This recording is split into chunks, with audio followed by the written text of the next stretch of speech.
All right.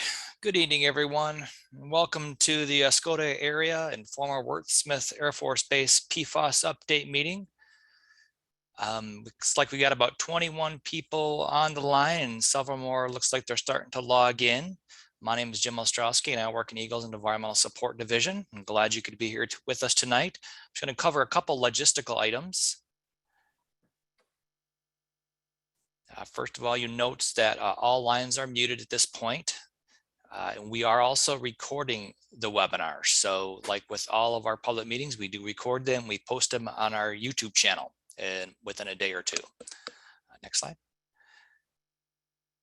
If you need to ask a question tonight, you're free to ask questions, of course. You can submit your questions by clicking on the QA box on your Zoom toolbar. You type your questions in and we'll go over those at the end.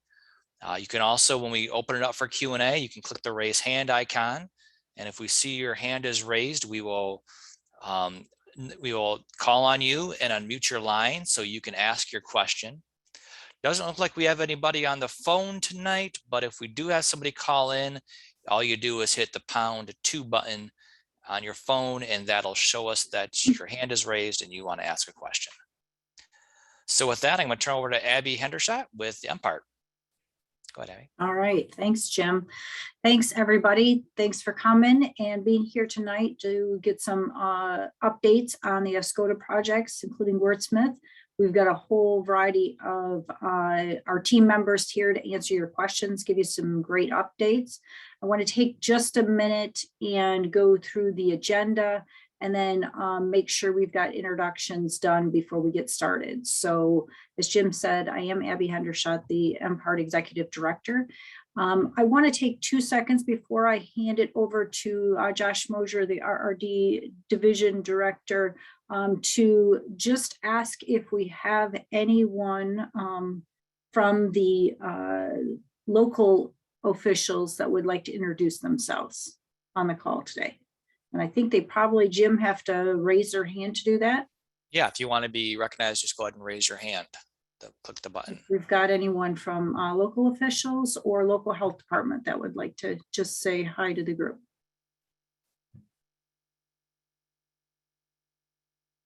Got a hand raised here, so looks like Eric S. You can unmute your line. Eric Strayer, Superintendent for AuSable Township. Thanks, Eric. Any other local officials that would like to raise their hand? Okay. How about any of our legislative, congressional, or local reps that would like to acknowledge and let everybody know they're here? It's like Jacob's got his hand up. Yep, Jake Bennett, Congressman Kilday's office. Thank you, Jake. Appreciate it. Anybody else? All right, let's go ahead and get started then. I'm going to pass it over to Josh Mosier and let him introduce himself, and then he will start introducing the team, and we'll get going tonight and work our way through the slide deck. Josh, handing it over to you. Okay, thanks, Abby. Hi, Josh Mosier, Acting Director for Remediation and Redevelopment Division within EGLE. I just want to say hi, and that I appreciate everybody coming out and listening to the updates, supporting your community. We're here help answer any questions you may have about RD programs and RD activities in Oscoda and at the Air Force Base. So again, welcome, and I will turn it over to Beth Place, who is our RD project manager for the former Worksmith Air Force Base, and she'll give you an update on activities. Thanks.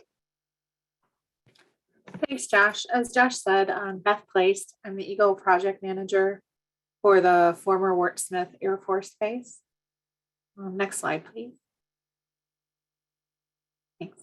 So Worksmith was established in 1923 as the Worksmith Air Force Base, and it had enjoyed a 70-year history and served primarily as a combat crew and bomber training base, and closed under the base realignment and a closure decision of 1991, but officially closed in June of 1993. Since the base closed, most of the acreage has been transferred for reuse. And the environmental response here is being completed under CERCLA. And Air Force is the lead agency and EGLE is the support agency as well as the regulatory agency here. Next slide, please. Okay. And just a little bit on the historical environmental response at Worksmith. So prior to PFAS, Air Force had several installation restoration program sites. And you can see here on this diagram, those are all the approximate locations of those sites. These were identified primarily due to releases of jet fuels, TCE and PCE to groundwater, soil, and because of waste handling practices. During that time, you can see these, you can see the triangles, orangish yellow triangles on here, and those are the locations of the treatment systems. And the ones near the southern portion of the base, we know as the Aero, Benzene, and Mission Street systems. And those were originally established to treat this historical contamination. Land use controls are also in place at Wurtsmith. And currently, the progress on these sites are being evaluated through 5-year reviews. And Air Force is currently working on their 4th 5-year review. Next slide, please.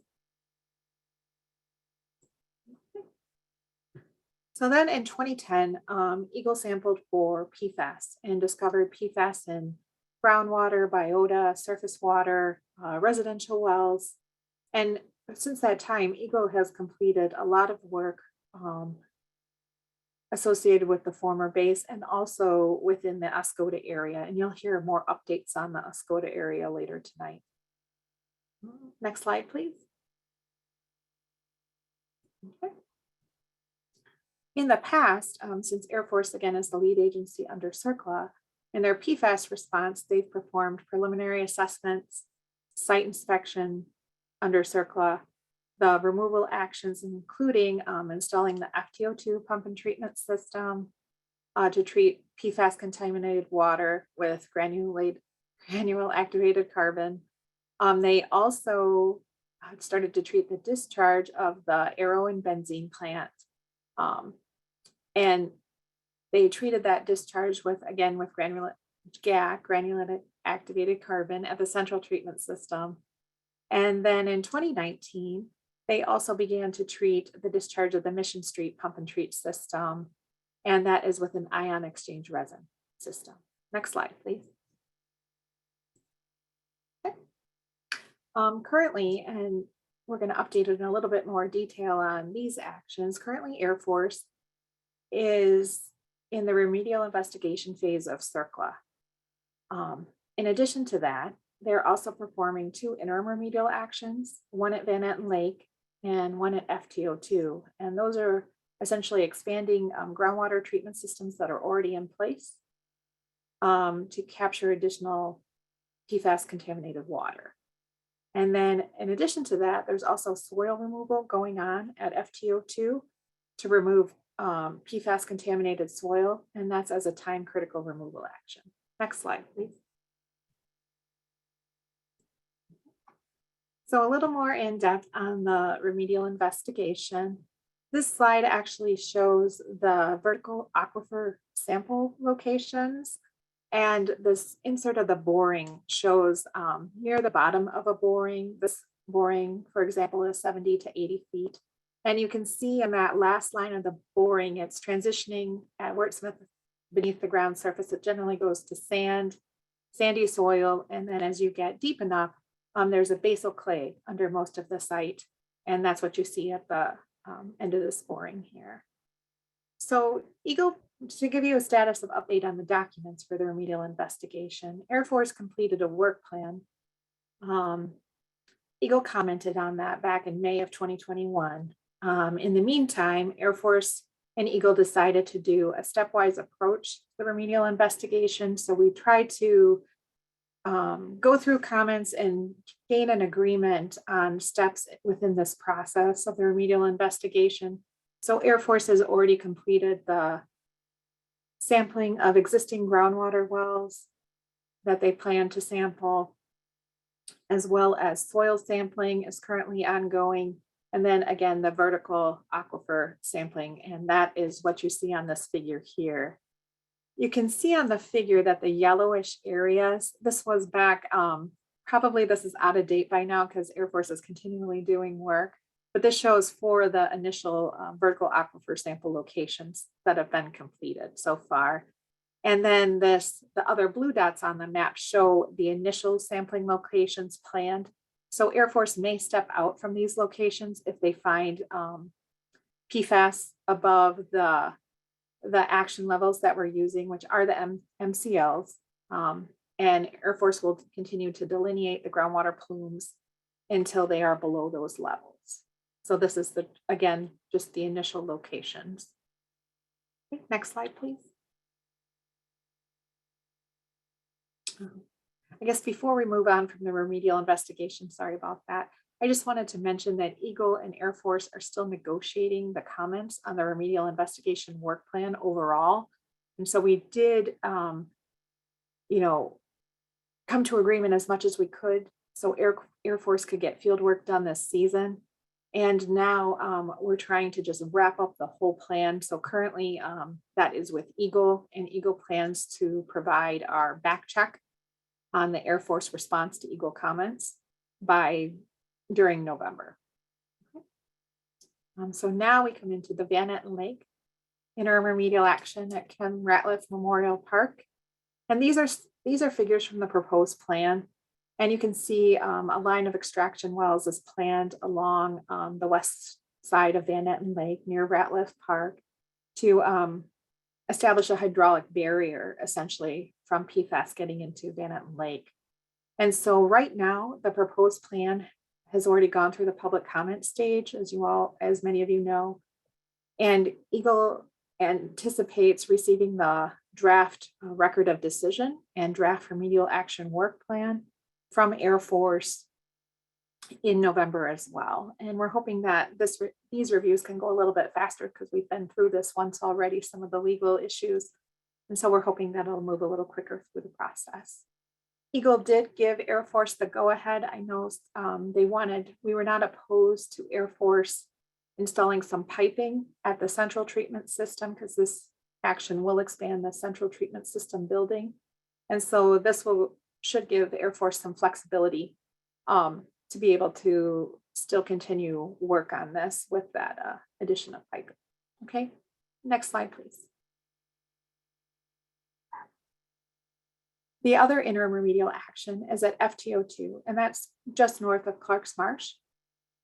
And so this shows, this was a picture that Air Force shared that construction had begun on FTO2 interim remedial action. So that is great.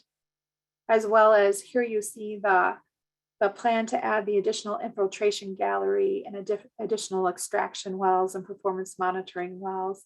And this document is from the remedial action work plan. Air Force and EGLE still have a little bit of negotiation to do on that remedial action work plan associated with monitoring and then as well as threatened and endangered state species. But we're actively working on that, and that's really not going to hold up any of this construction in the meantime while we work that out. Currently, Air Force has been posting, they've posted their final version of the remedial action work plan and the record of decision on the Air Force administrative record, as well as EGLE comments.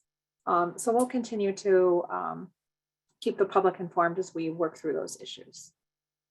Next slide, please.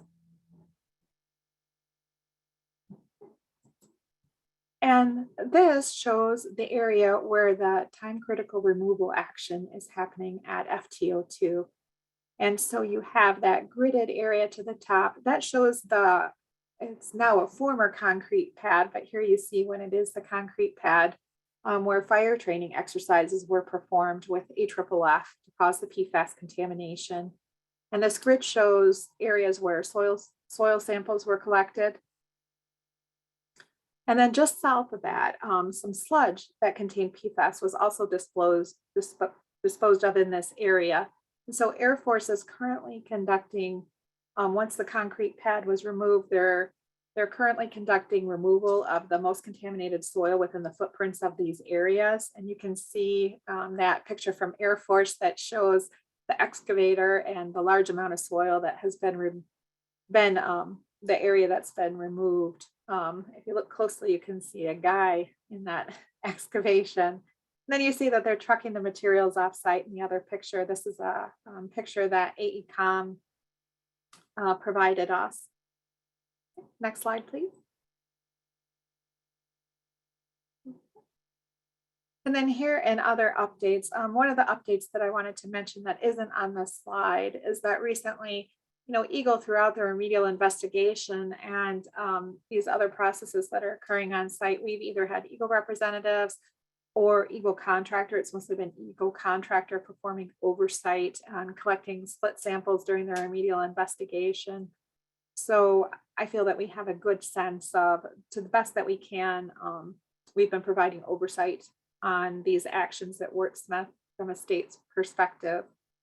The other thing I wanted to update on, and these have been updates we shared in the past, but EGLE on February 19th sent a letter to Air Force asking them to continuously sample PFAS each month when they do their other sampling for the effluent at the wetland treatment system at LF 3031. Currently, we haven't received a response to that letter, but in the meantime, Air Force has sampled that one more time, and they received similar results as they did the last time they sampled during the ESI. And so PFAS was just slightly over the GSI criteria for PFOS. And we look forward to receiving a response to that letter. And then again, EGLE in March, we submitted a request to Air Force, and that's the figure you see here, to install an additional treatment system or interim remedial action to address this area where that has the red dots, the majority of red dots here in the middle. You can see the pink lines are the estimated capture at FTO2, and the blue lines are the estimated capture at Mission Street. And there is a contaminated area where we believe the Air Force has enough information to do another interim remedial action in this area. And we look forward to the response on that letter as well, from that letter as well. So I appreciate your time. And now Amanda will be talking about Oscoda area updates. Thank you.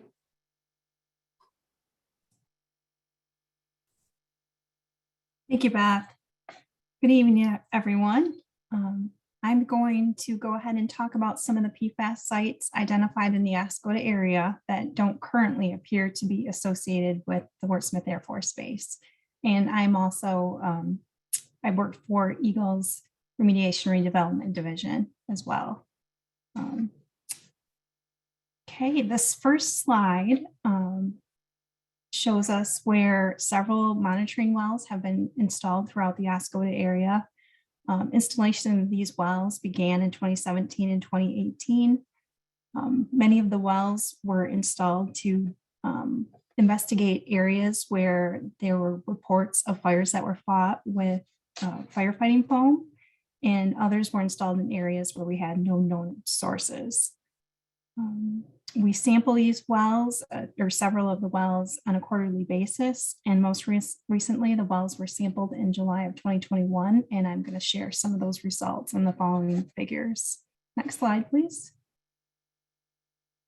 Okay, this figure shows the Colbath Road area. It's located on the northwestern end of Van Etten Lake. There were 3 wells sampled in July, and 1 well was above EGLE's drinking water cleanup criteria. PFAS in this area is believed to be associated with a fire, and there's currently no municipal water service for this area. However, Oscoda Township did extend a water main along F41 to the beginning of Colbath Road near this neighborhood. They did that work this summer, so hopefully there will be municipal water service available soon to this neighborhood. In the meantime, there are filters available to homeowners who have detections of PFAS in their well, and those filters can be obtained from the local health department. Next slide, please. So this figure shows the results of a couple wells that were sampled on the east side of Cedar Lake. Results for both the wells were below our drinking water cleanup criteria in July, and they were also below cleanup criteria in January and April of this year. Next slide, please. So this is kind of a big, busy figure, but this is the results. These are the results for 9 wells that were sampled along the southeastern end of Van Etten Lake. 2 of the wells near the southeastern toe of the lake had detections of PFAS above drinking water cleanup criteria. The source of PFAS in this area is currently unknown, and municipal water service, the expansion of the existing municipal water service is ongoing, with more work planned over the following years. But I think quite a bit of work and a lot of municipal lines went in, I think along Beach Street and near Oak Street in this area this summer. And there are also filters available throughout this area if there are detections in wells from the local health department as well. Next slide, please. This figure shows results for 3 wells sampled near the Oscoda Schools complex. All 3 wells were above drinking water cleanup criteria, and the contamination in this area is believed to be associated with a fire that was fought in a school storage building. The school complex is currently on municipal water. However, the neighborhood across the street is not. The township is also working to expand municipal service to this area, but that hasn't happened yet. So currently, homeowners can get filters from the health department. Next slide, please. This last figure shows the results for 2 wells that were sampled in Oscoda Township. Neither well was above criteria in July. And the source of PFAS detected in this area is currently unknown. In most homes and businesses are on municipal water, but there were a few private wells that were identified and sampled and were determined to be below criteria. And in addition, homeowners in this general area can also receive filters from the local health department. There's additional information regarding the Oscoda area sites on the MPART webpage. The figures I just went through today, some investigation reports and data are all available on a documents tab on the Oscoda area sites page. And I believe at the end of the presentations, if time allows, Sue Manente will be going through some of the MPART webpage for those that are interested. And moving on, our next speaker is Lee Schoen with EGLE's Water Resources Division. Thank you. Thank you, Amanda.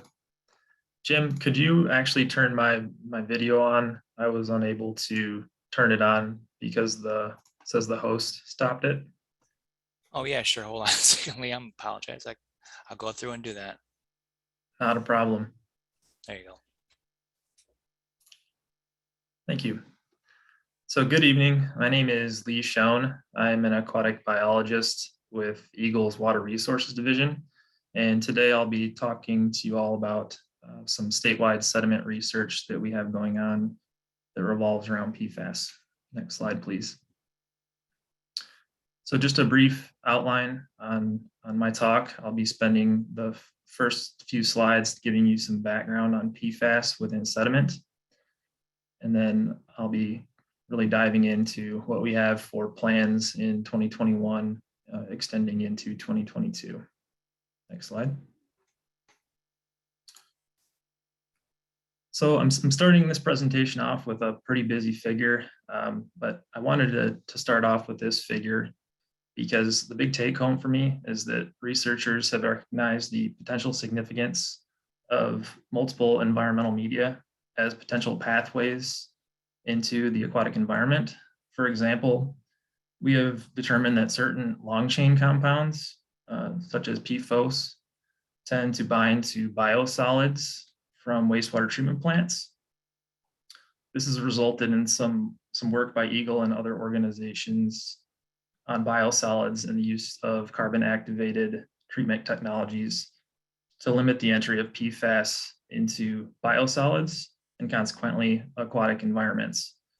And I've got sediments circled here because sediments represent another potential area of research, because what we know about sediments is they typically have a high affinity for organic contaminants or metals, PCBs, things of that nature. So therefore, PFAS may be present within sediments with potential adverse effects to the aquatic environment. Next slide, please. I wanted to start this slide off with a quote from a 2014 primary literature paper by Ahrens 2014. In that paper, he went on to say that among the environmental media, the largest global reservoir of PFAS is proposed to be oceans and sediment. And so the question really becomes, if PFAS are present within sediments, are they functioning as a sink? In other words, are PFAS just chemically binding to sediments and getting buried, or are sediments representing a potential source of transport through resuspension during flood events or physical chemical weathering, and potentially biological uptake? And besides being a sink or source, there's also the potential for PFAS within sediments to be directly toxic to the organisms living in those sediments. Next slide. So to evaluate the potential for sediment contaminants to be toxic to benthic organisms, EGLE usually references these sediment ecological screening values. And the table to your right includes the sediment screening values for your typical contaminants, metals, polycyclic aromatic hydrocarbons, those PAHs, PCBs, dioxins, and furans. These are not actually water quality standards. These are more of screening values. And so we use these to evaluate ecological risk and the potential for impact to organisms living within sediments. And they really are used to guide further testing. So we may, if these chemicals are elevated within sediment, we may recommend some bulk sediment toxicity testing to really determine if they are representing a risk to those sediment dwelling organisms. So we pull these values from our own dredge policy, the sediment testing for dredging projects. That's the WRD 048. We also draw values from the EPA as well as primary literature. But as you can see in the table to the right, we currently do not have sediment screening values for any of the PFAS compounds. Next slide, please. So once again, there's been a recent focus on other environmental media besides water, so including sediments and their potential role as a source of PFAS. So therefore, our division is working with a contractor, Great Lakes Environmental Center out of Traverse City this field season, to investigate PFAS within sediments. The primary goals are: goal number one, evaluate if these PFAS compounds within sediment are toxic to those benthic organisms. And then the second goal is looking at sediment and determining if PFAS in sediment is making its way into aquatic food webs. And I have kind of been using benthic and sediment dwelling interchangeably. So benthic organisms are those organisms that dwell at or near the sediment surface. So those are things like mussels, crayfish, midges, things of that nature. Next slide, please. So for goal number one, again, this is evaluating if PFAS, sediments within PFAS are toxic to the sediment dwelling aquatic life. We're going to be collecting sediments from 6 locations across the state. That includes Clarks Marsh, the Rogue River, Fort Gratiot area, the Huron River near Brighton, Helmer Creek down by Battle Creek, as well as the Pigeon River, which is in very southwest Michigan near the border with Indiana. Each of these locations will have an upstream reference up above the source of contamination for a total of 12 locations. And I'll go into sampling and processing in following slides. Next slide, please. So this map just shows those paired 6 locations. Again, starting in the very north and working clockwise. That's the Oscoda area, including Wurtsmith, Fort Gratiot near Sarnia. Still working our way clockwise is the Huron River, the Pigeon River down by Indiana, and Helmer Creek near Kalamazoo Portage, and the Rogue River near Grand Rapids. And we were actually out sampling 2 weeks ago for this project. And so this is a photo of Clarks Marsh looking northwest from the access point. Next slide, please. So we'll go out and we collect these water samples before we collect any sediment. So we collect the water before we've stirred up the bottom. The water samples will be analyzed for PFAS. And then once we've taken our water samples, we collect sediments and we are analyzing them for PFAS, plus the analytes from that procedure 48. Those are those PAHs, metals, PCBs. And then we're also going a step further and we're looking at things like pH, how acidic the sediment is. We're looking at cation exchange capacity. That's the CEC acronym. We're looking at grain size. So how small are the particles that make up that sediment? Total organic carbon, which is TOC, magnesium, as well as calcium. And the reason we're looking at all of these additional physical attributes of the sediment is to figure out how they impact how PFAS is binding within sediment.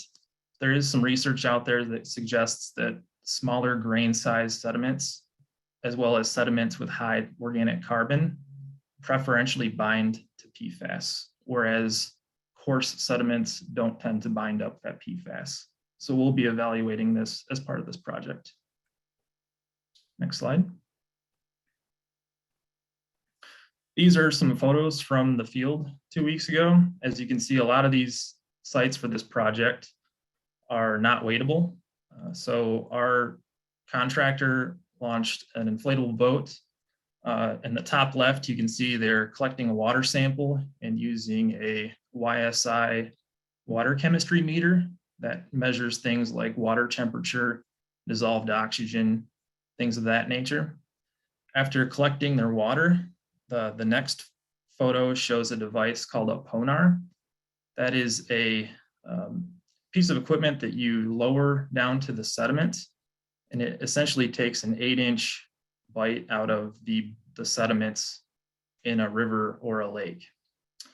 And then once they've obtained, I believe it was 4 gallons of sediment, the last photo shows them using a high-speed drill to homogenize those sediments.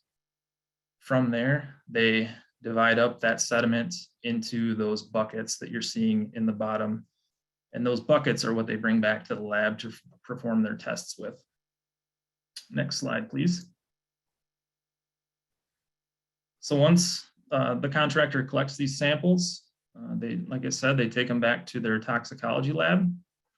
And we are running toxicity tests on Hyalella, which is the shrimp-looking organism. We're doing 10-day acute toxicity tests, as well as 28-day chronic toxicity on the Hyalella. The chronic toxicity evaluation measures survival, growth, as well as biomass. The other organism that we're performing toxicity tests on is Chironomus. That's the bloodworm or the midge larvae, labeled B in this photo. For those, it's a 10-day acute toxicity test and a 20-day chronic toxicity test. We are also doing 28-day biouptake tests with lumbriculus. And we're looking specifically to see if the lumbriculus, which is a segmented worm, we're looking to see if it picks up PFAS into its tissues over the course of 28 days. Next slide, please. That covered goal 1. The second goal, this is kind of the second half of this project we're doing this year. This particular project is limited to the Huron River watershed. So it is going to include Kent Lake, which is our investigation area, as well as Proud Lake, which is our upstream reference or control area. To give you a little bit of background on the Huron River, fish collected from Kent Lake in 2017 had high fillet concentrations of PFAS, and this resulted in a do not eat advisory. In 2018, we identified the main source of PFAS to Norton Creek. Norton Creek is a tributary to the Huron River, and there was a wastewater treatment plant discharging PFAS to Norton Creek. So although PFAS concentrations have declined in fish fillets sampled in 2019 and 2020, the concentrations within fish still exceed the threshold for a do not eat advisory. And so we are investigating sediments as a potential source of PFAS to the food web within Kent Lake. Next slide, please. This map just kind of orients you to where the Huron River and Norton Creek are. This is near Brighton along the I-96 corridor. The green dot in the upper right is Proud Lake. The red star is on the wastewater treatment plant that discharges to Norton Creek. And then Kent Lake is in the southwest. So the overall flow of the Huron River is to the southwest. So again, Proud Lake is our reference, and Kent Lake is the contaminated area. Next slide, please. So to evaluate sediment as a source of PFAS to aquatic food webs, we're doing a lot of the same things within the Huron River that we were doing under goal 2. So we will be collecting surface water samples just to see what the PFAS concentrations are within these systems. We're going to collect sediment and analyze for PFAS plus those other chemical constituents listed in Procedure 48. And we're also measuring those physical characteristics of the sediment. But for this project, we're also going to reconstruct the food web, essentially. So we will be collecting macroinvertebrates using, this is a tool you're seeing on this slide. It's called a Hester Dendy sampler. It's essentially a cinder block that just weights the wooden wafers to the bottom of the stream. You deploy this for 30 days, and when you come back, the benthic organisms will have colonized those spaces between those wooden blocks. We're also collecting prey fish as well as predator fish from Kent Lake and Proud Lake. And we're going to be compositing samples of the most abundant macroinvertebrates, prey fish, and predator fish, and analyzing them for PFAS. Next slide, please.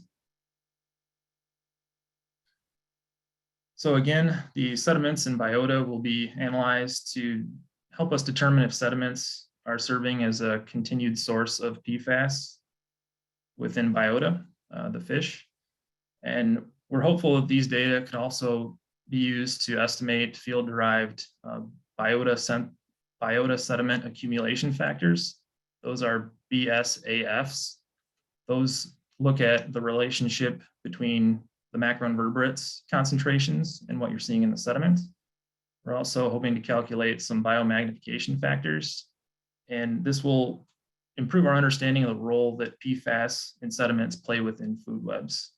This information will hopefully also inform some modeling that's funded through the Michigan DNR to simulate the fate and transport of PFAS throughout the Huron River watershed. Next slide, please.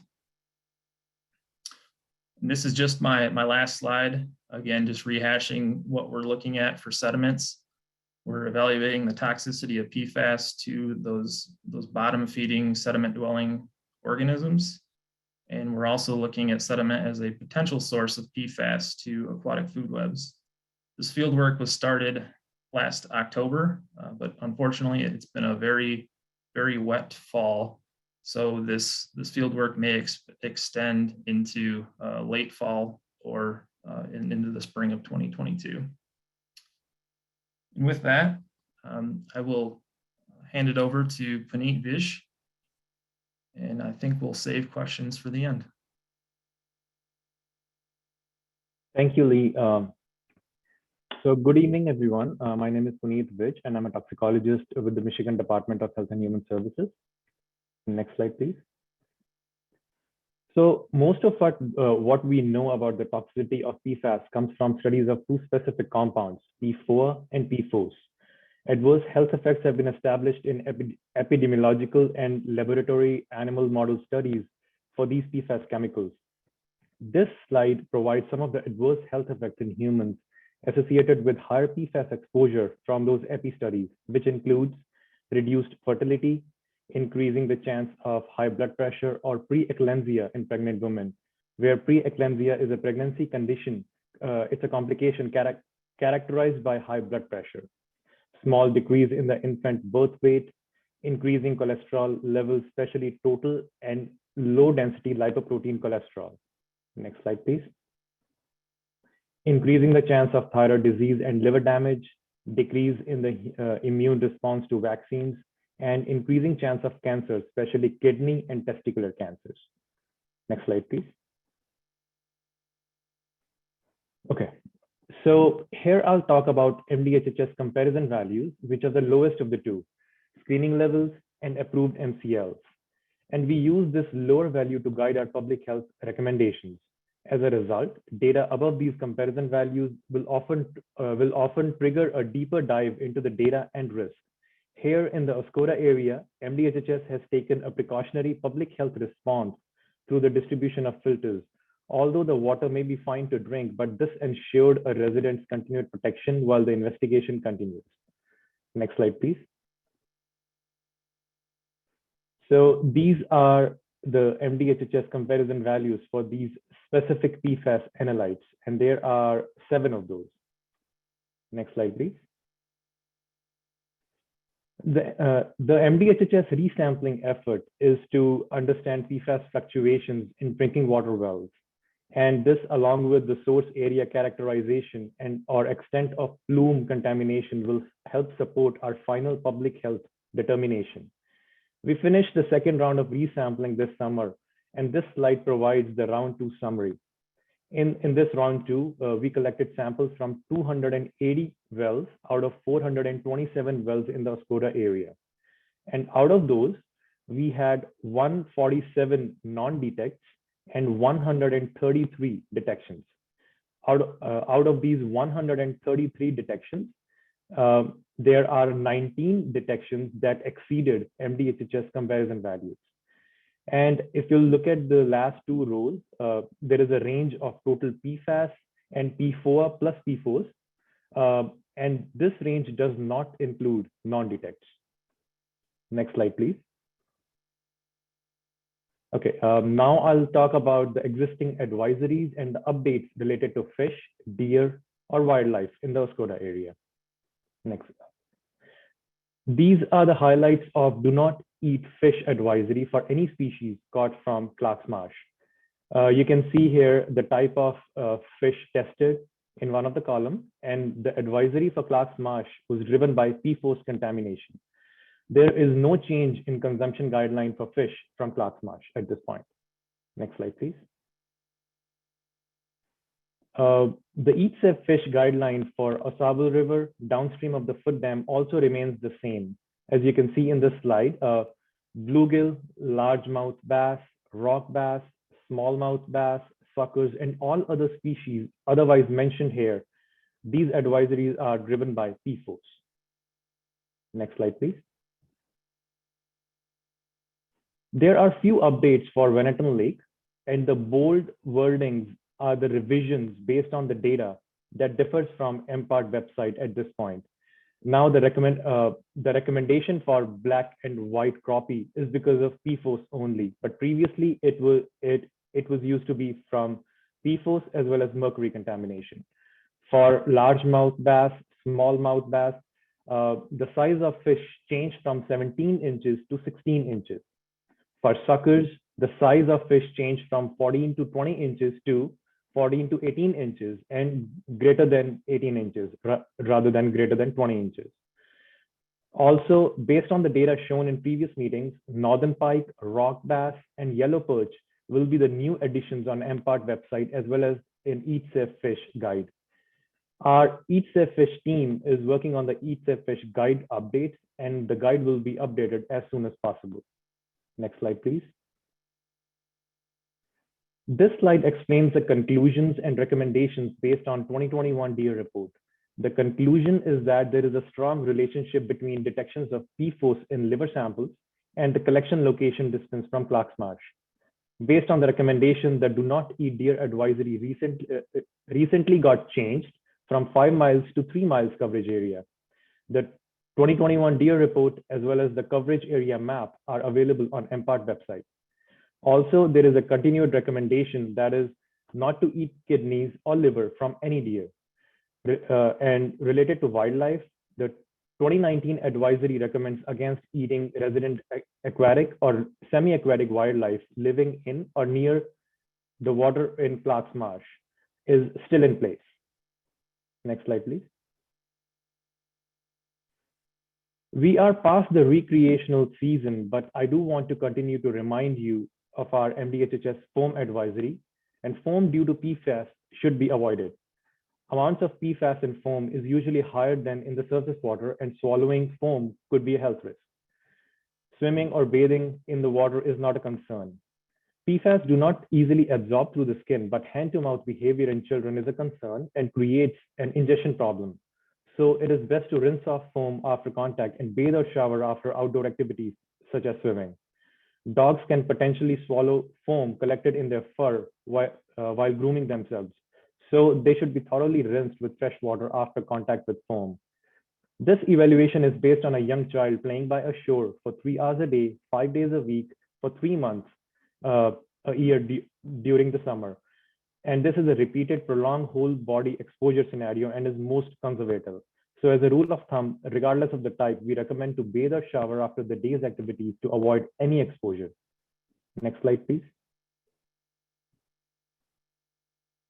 I think you have to click one more. So this slide explains the updates on Oscoda area exposure assessment. In this exposure assessment, MDHHS will ask for a blood draw and a short survey about the community's exposure sources. We would include not only those who live in the Oscoda area, but also those who do not live there, but may hunt or fish in the area. We'll keep the community informed as we make more progress in the exposure assessment. Next slide, please. So these are some of the resources where you can find more information about PFAS. Thank you. Now I will give it to Tammy Newcomb from DNR. Thank you. Hey, thank you, Puneet. All great information, and great information to hear from Lee about the sediment sampling. So it is with great pleasure tonight that I introduce our partners from Purdue University, Dr. Wes Flynn, Dr. David Hoskins, and Dr. Jason Hoverman will be presenting to us tonight on the work that they're doing in Clarks Marsh. And Lee shown earlier talked about some sediment sampling, and that data, which is collected from throughout the state, will include 2 of the locations that we are specifically looking at from the DNR in Clarks Marsh and in the Huron River. So it's great to hear about that work that's happening and the collaboration that will occur with these 2 projects. So Wes, are you ready to show your slides? Hey, Tammy. Yes, let's see if I can get them up here. All right, so we started with this project with Purdue about 1.5 years ago. They were the excellent candidates at the table when we did our request for proposals because they had some information and work already done at Purdue in Clarks Marsh. And they're going to talk to you tonight, just give you a little bit of update on the study that's occurring and how they're going to model that food web for us in Clarks Marsh, which is going to help inform us with other areas around the state Their final report will be due to us in December this year. And so they'll be back to present the results of their study to all of you. So thank you, Wes, for taking the time tonight to be with us. And thank you, David. And thank you, Jason, as well. So take it away, Wes. Thanks, Tammy. And yeah, we definitely appreciate the opportunity to come and share with you guys what we've been up to. And so this is the official title of the project we've been working on, but really that kind of distills down to trying to get a handle on how PFAS, so it's quite a few different chemicals, are moving around the aquatic ecosystem at Clarks Marsh. And this is a really collaborative project that requires a lot of people to get done. So in addition to Jason and David Lee, who are here tonight, Marisol Sepulveda and Linda Lee, who are both faculty at Purdue, as well as a lot of other research staff have contributed to this project, and especially grateful for the funding from Michigan DNR.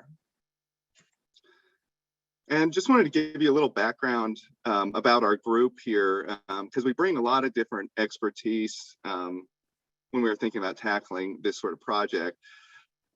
So between us, we have a lot of expertise in kind of aquatic ecology, toxicology, environmental chemistry, ecosystem ecology, a lot of that stuff. And more recently, a lot of experience working with PFAS, particularly looking at the toxicity of different PFAS chemicals associated with AFFF foams on amphibians. And to do that, we've done all kinds of different laboratory studies to kind of see how these chemicals can affect amphibians. So this kind of is adding a field component that's really important to get a better idea of the potential consequences of PFAS in the environment. So just a quick overview. I'm going to give some real quick background on PFAS in general and tell you what the objectives of our project were, what our approach was, as well as what our deliverables are and the impact of those, with kind of a timeline of what's been completed and what we have left to finish up before the final report. So as I'm sure you know, PFAS seem to end up in surface water and wildlife a lot. And I will note this figure here, this is just looking at public water supplies, and it is old. So PFAS seem to be found in water all over the place. And as some people have mentioned earlier, they can have effects on growth, development, immune function, and thyroid function of wildlife and other organisms. But assessing the risk that's posed by these chemicals associated with environmental exposure is challenging, one, because the toxicity data are very limited, but also there's not a whole lot of data on how these things are moving and are accumulating in wildlife. So this is, I'm probably familiar with this. This is an overview of former Wurtsmith Air Force Base in Clarks Marsh. And this was kind of a great place for a case study to do this, because it is restricted mostly to PFAS for contaminants. And it's this complex mixture, and it's really characterized by high levels of PFOS in the wetland. And we were really interested in how this is affecting the aquatic food web. And so here's a really simple kind of conceptual model of an aquatic food web. And so we can see there's algae or plants, and then we have primary consumers like tadpoles that feed on those. And then secondary consumers, say maybe a crayfish that might eat the tadpoles. And then at the very top, some apex level predators like game fish, like maybe this smallmouth bass. And so when we want to understand how all these organisms get exposed to PFAS, first, so the PFAS is kind of in some sort of equilibrium between the water, dissolved in the water, and bound to the sediment. So one of the primary ways when we think about the toxicity of chemicals that are aquatic is that they do get exposed directly through the water, and that's what these solid arrows are showing in this food web. So all the organisms get exposed similarly through the water. However, these dotted lines connecting these different components show these dietary linkages. So this is a network, and these things are not isolated. So they're connected mostly by who eats who. And so the PFAS via the water end up in this algae. And then the tadpole eats that algae, it gets a little more PFAS. Crayfish maybe eats that tadpole, and the game fish eats crayfish, you know, and if we have chemicals that bioaccumulate, you can have the chemicals accumulate to much higher levels as you go up this with these trophic levels.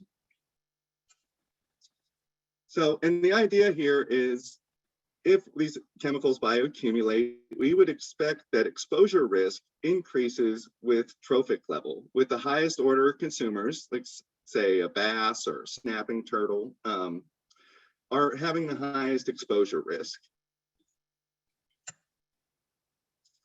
And so trying to get a handle on what the real ecological risk of these chemicals in an aquatic environment is tricky.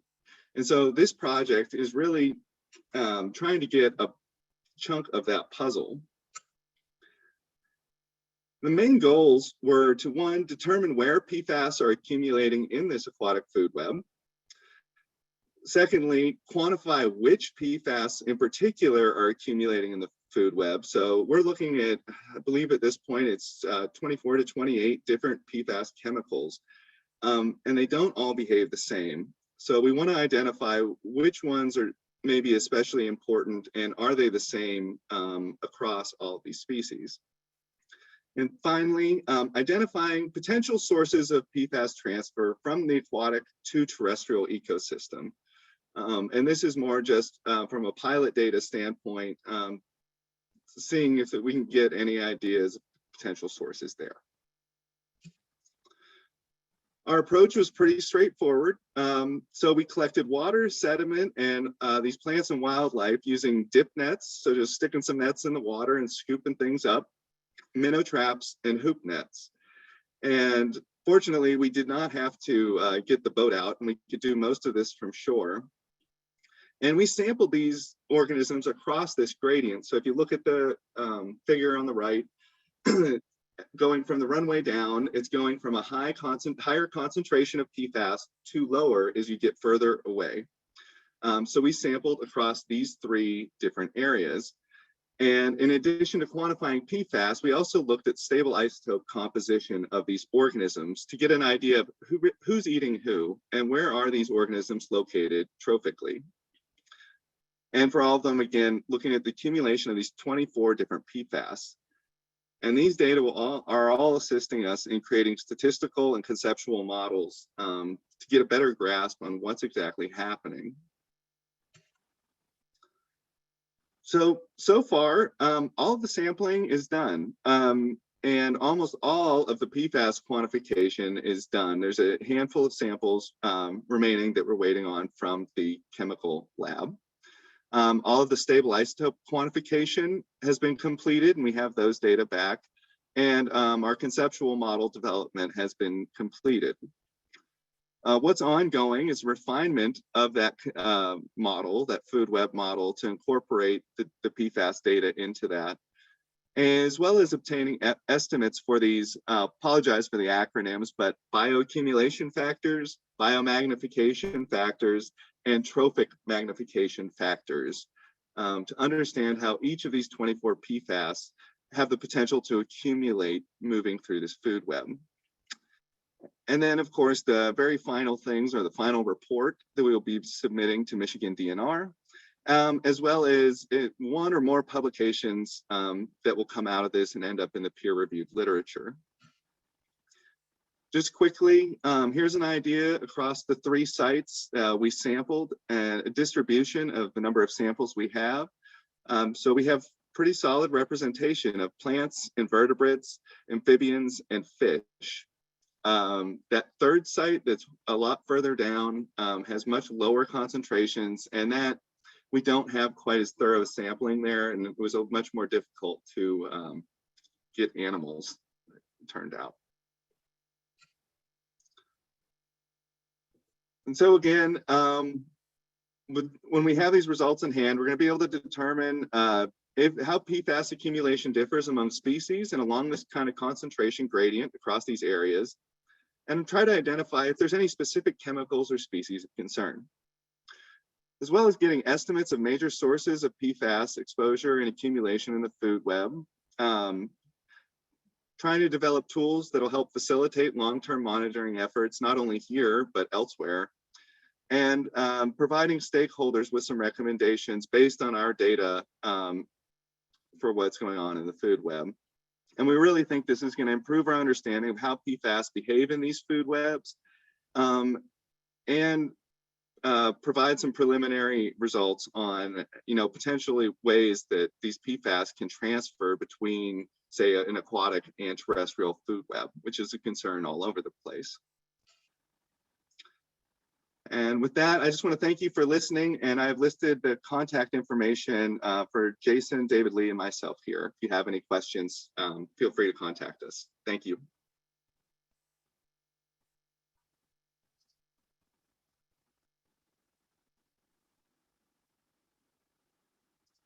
Thank you very much for that presentation and explaining all of those different steps and what comes with a food web model. And I need to apologize quickly to my colleagues because I'm the flunky for the day. I'm not sure who I'm supposed to introduce next.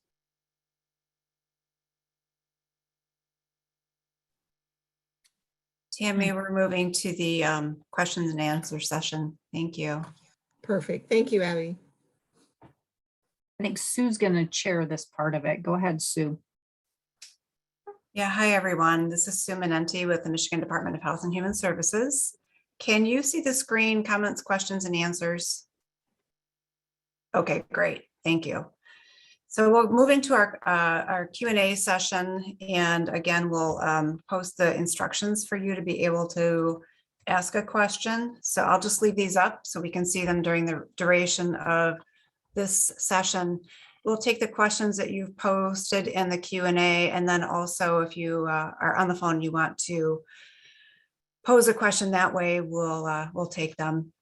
First, though, I'd like to go to Kathy Wooster-Barth and ask for any updates that you have from now or also from the Great Lakes PFAS Action Network. Kathy, are you with us?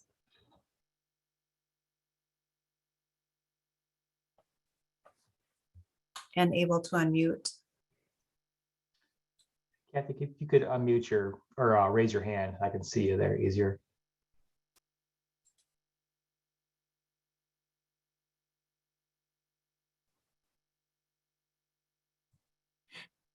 I see her on there, but I don't see her hand raised. So There you go. You should be able to unmute yourself, Kathy. there she goes. All right, great. Can you hear me now? Yeah, we can hear you. Oh, thank you so much. Thanks. Thank you, Sue and Abby and Jim. I would like to do some updates in terms of actually that plan or the group that Sue had mentioned, the Great Lakes PFAS Action Network. That is a statewide plan. It's actually region-wide. We're focusing on the state of Michigan at this point, but it was launched in July on the 15th. And Tony Spaniola and Sandy Winstelt are the co-chairs of that organization. We also are involved or supported by our the NGOs, the Ecology Center, Michigan League for Conservation Voters, and then the National Wildlife Federation. And we've held some press conferences. We've had some we've attended some town halls throughout in other parts of the state. And I'm a representative at this point in the Oscoda town hall, so we can count that one too. But we've also met with some legislators for a day in Lansing, and we're considering it decision maker education. So I'd like to actually review just the 5 agenda items that we have, anyways, so our agenda items. So the first one is to protect and support PFAS impacted communities. The second one is preventing future PFAS contamination.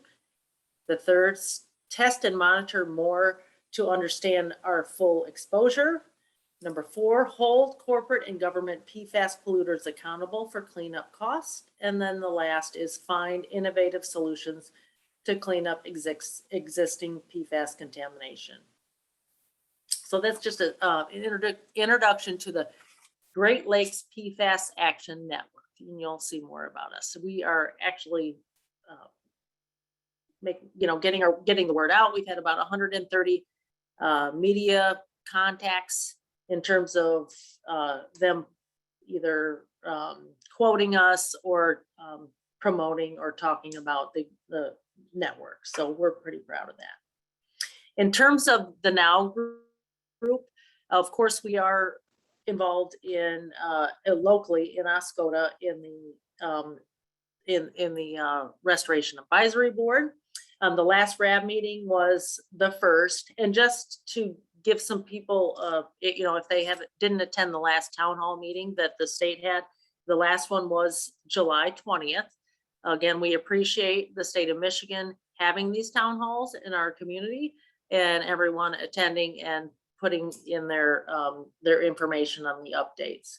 I did want to mention that they put the slides in the chat section of the Zoom meeting so that you can access those. We are trying to work with them so that people in the community can have these slides in advance so that they can review them, because there are some pretty technical things to look at, and so that we can have educated, informed questions for the question and answer. So I would like to see those in advance of the meetings. Again, I'd like to request that. And then they also put in the chat just now that I looked at the end of the meeting, and at the Air Force Restoration Advisory Board meeting is indeed on November 17th. And it mentions that it's on the 18th. So that Restoration Advisory Board meeting in Oscoda, which is going to be virtual. I think it's going to be a hybrid. Not sure at this point, but it is on November 17th. Of course, the NOW group is involved in the Restoration Advisory Board, looking at the feedback for the interim remedial actions. We've had since the last meeting, since this last town hall, we had a webinar that addressed this interim remedial action that looks at the Van Lake plume, or some feedback related to that. And we also had an event called that would address the No Defense movie premiere in Oscoda. And just bear with me here. A couple other things. You're fine. Okay, Sue? No, I said you're fine. Okay, thanks. I do want to thank Eric from Asable Township for attending, and also Jake from Congressman Kilby's office for attending. There are some other things that I'd like to mention actually later on, just for me individually, in terms of some feedback that I have on some of the slides. So that's all I have. Thank you. Thanks, Kathy. All right, so let's go to our questions.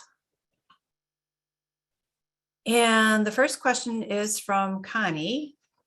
What disposal facility is being used to dispose of the excavated PFAS contaminated soil from the fire training pad? And where is the disposal facility located? 2 questions here. Also, what is the PFAS concentration in the soil where the excavation of soil ceases? Hi, Beth Place again with EGLE. And just so folks know, Air Force has placed a document on the administrative record that kind of covers that FTO2 time critical removal action. And so that's what this question is on. And it is the excavated soil is being disposed at Wayne. It's Wayne County Disposal in Belleville, Michigan. And according to that document, and then also we do have some data.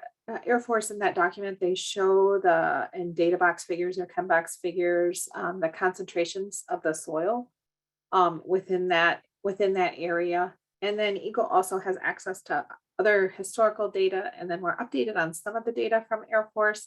But the exact concentrations, that's a better question for Air Force, but there are still high concentrations outside of the footprint that Air Force is disposing of in that time critical removal action. And by high, I mean be above the project action levels that we're using within the remedial investigation.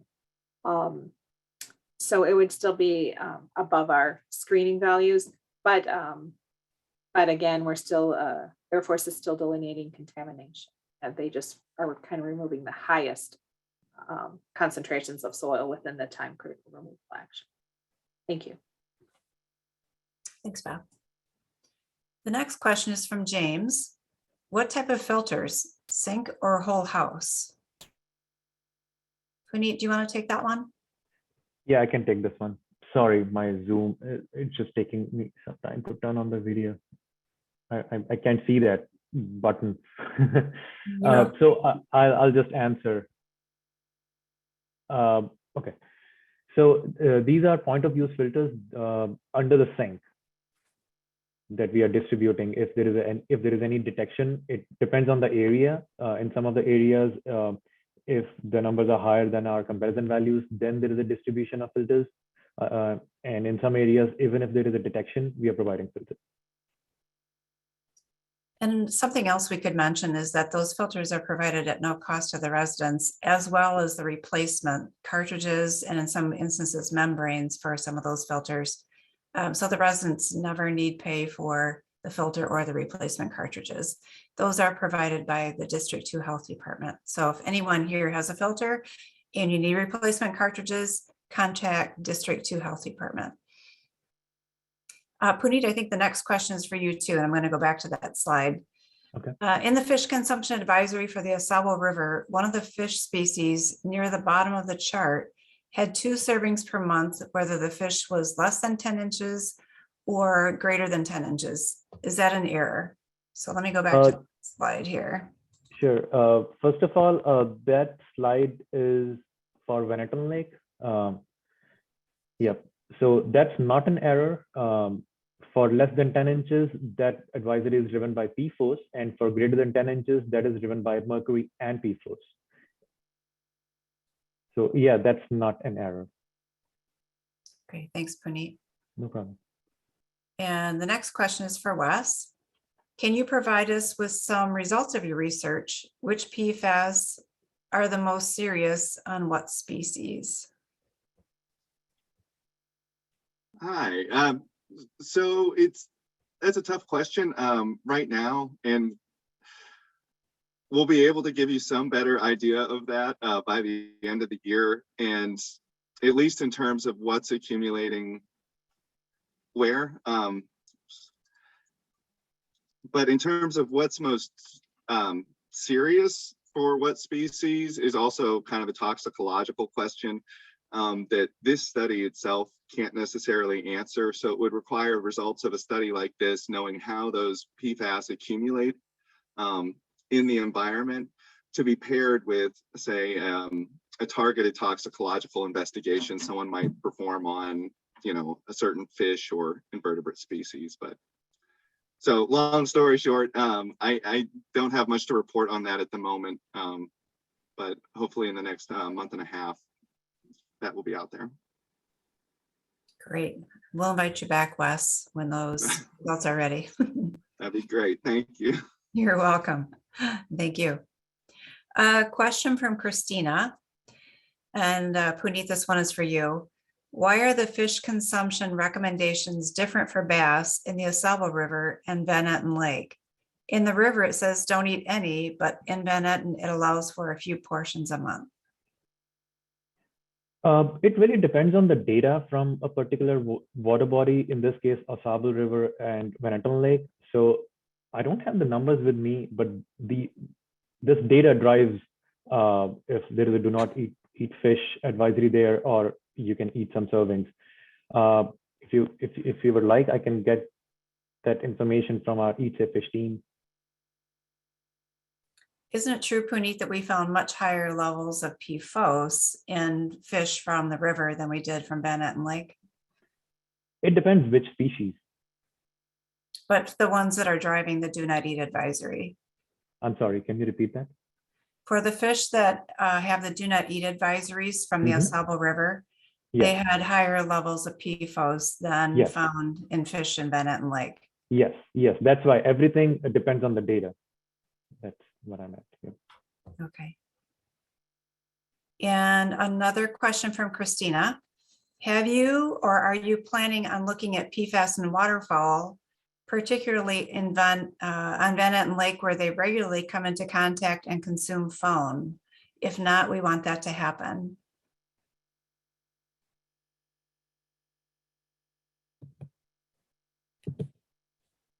Okay, Sue, so I'll take that one. So right now we have started some work on waterfowl to take a look at the potential for consumption risk as related to waterfowl.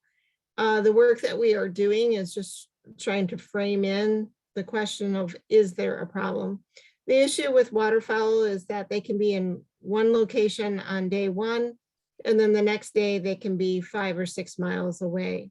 So it's really hard to gauge when you sample waterfowl where they might be coming into contact for contamination. And there's several questions related to waterfowl in terms of how much exposure do they need to even register that they've been exposed to it. So some of that work needs to be done with a laboratory study for us to understand, okay, if they're in a laboratory in a controlled setting, what does it mean, as opposed to when they're in the environment and they're moving around, what does that mean? So we're DNR, DHHS, and EGLE are all very concerned about waterfowl as well, but we understand that we have to move thoughtfully and deliberately into that work in order to be able to provide meaningful results with any information that we would get back. So we are concerned and we are working on it right now. Thank you. Thanks, Tammy. And from Christina, what state oversight is occurring at the FTO2 evacuation site on the ground? Hi, Beth Place again. The state is performing through our contractor, we're performing some oversight of the FTO2 time critical removal action and excavation at that location. We're also performing oversight of the PFAS remedial investigation as well. And so the concentration, our oversight is more concentration on the remedial investigation. And our thought behind that is that there is more of an opportunity to really understand, make sure methods are being followed and things of that nature during the RI to make sure that the nature and extent is really captured during that investigation. But at the same time, we are also visiting the TICRA, time critical removal action, and FTO2 as well for oversight. Thank you. All right. Oh, I should add, sorry, Sue. Sure, go ahead, Beth. I should add that almost every day that Air Force is working, that we do have EGLE representation on the site. So not every day, but I would say almost every day. Okay, thank you. And a question from Amber for Wes. Did your study take into account other routes of exposure other than ingestion? Given that you're comparing vertebrates and invertebrates, you may expect different concentrations of PFAS entering the organism, say dermally, depending on their exoskeleton composition, fat density, etc. Hey, thanks for the question, Amber. Yeah, we did consider that both those routes. So we have measured the different PFAS in both sediments and the surface water at all of these locations. And it being a field study like this, you can't conclusively parse out how much comes, say if you find this much in a crayfish, how much came from the water versus their diet explicitly. But with a profiling, kind of a multivariate approach, looking at all of these PFAS together and what those look like in the water versus what those look like in the sediments, and being able to compare that to say what that profile of those 24 PFAS look like in a crayfish or a tadpole, get a better idea of, you know, at least an estimate of how much might be coming from the diet versus the water. So we did take that into account, and all the animals are almost certainly getting it from both. And you're right, it probably does. The extent to which they're getting it from one route or another probably depends a lot on a lot of different characteristics of that species. Okay, thanks, Wes.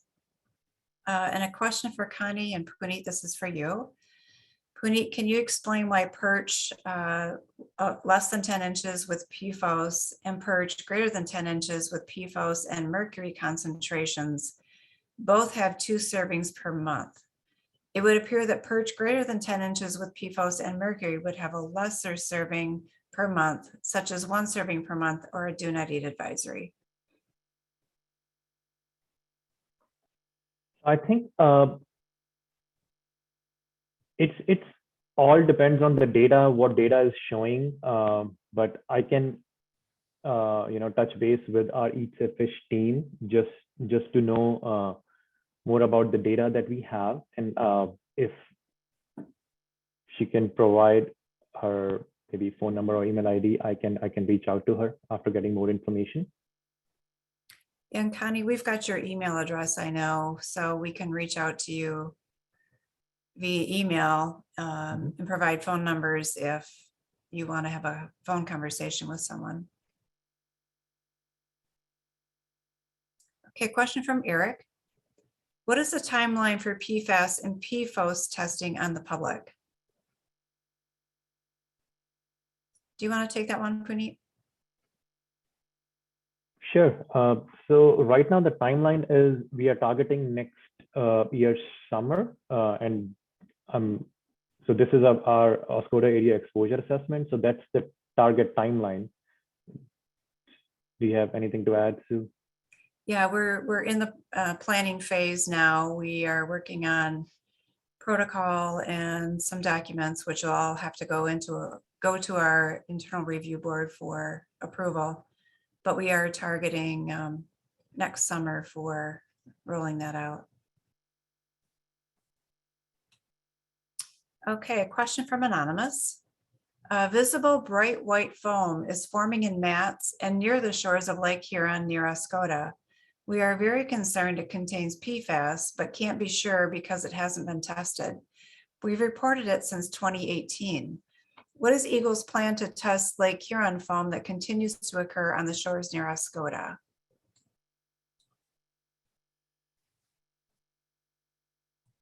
Someone from EGLE? Yeah, Sue, why don't I jump in? We had a question about this come up in our pre-meeting. And so we did look to see, we've gotten a few complaints about foam on Van Etten Lake, but we didn't see any for Lake Huron, or the ones that we've gotten, at least this year specifically, have been very few. So we would like to know where specifically people are seeing foam. I think that's really important to know, but we're not planning to actually test foam. We don't have a standard or criteria for foam, to compare against to make any risk-based decisions. But to that extent, it does help to inform our understanding of where plumes might be discharging or what else we might have going on. So it is important to be able to report those foam sightings in through the My Waters reporting, and it's got a way to put in some spatial, pinpoint some spatial locations so that you can show us exactly where you're seeing the foam. Because the more that we can see how often it occurs, the more we can see what that is going to mean to, if we're missing something in the conceptual site model or in the understanding of the investigation in those areas. So I know we've heard that before, but we haven't actually gotten, and we've seen some pictures, but we haven't gotten the locations of those pictures to go with it. So I would encourage people to use the My Waters to report the foam sightings so that we can follow up on that. The other thing I will say, sorry, Sue, the other thing I will say is we did do the Oscoda River Lake Huron plume study. And I think that Brandon and Lee Schoen's group did a presentation on that meeting or two ago. And there wasn't a significant PFAS plume coming out of the Oscoda River into Lake Huron. And so there was no direct threat to the water supply, to the Lake Huron water supply, that intake for Oscoda. But that a report is also available. So, and there was quite a few samples, I'm saying like 60 some samples that was done in that particular report in and around the mouth of the Oscoda. All right, thanks, Abby. The next question is from Rex, and it's for EGLE. It is ironic that the term time critical removal action is being applied to the big dig at FTO2. The contamination has been in the ground for decades. What was the trigger to decide to remove that soil now versus doing it several years ago?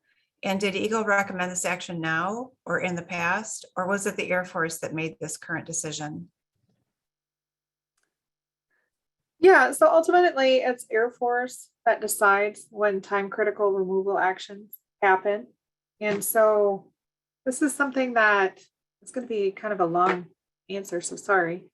But so this topic has been discussed in the past, and I believe it was discussed with previous project staff and EGLE consultants that have been on the project.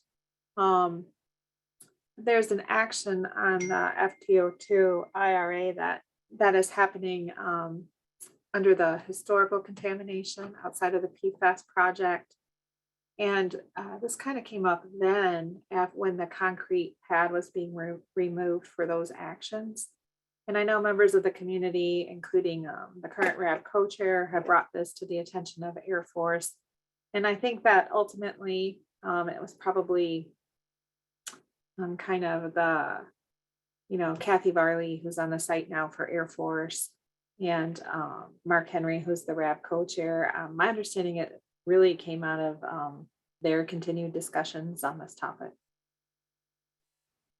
Thank you. Okay, thanks, Bob. A question for Tess, and Puneet, I believe this is for you. If there is no standard for foam, then why are there foam warnings at Van Etten Lake and Lake Marguerite? Wouldn't the standards for foam be the same as for water standards? The foam is part of the water.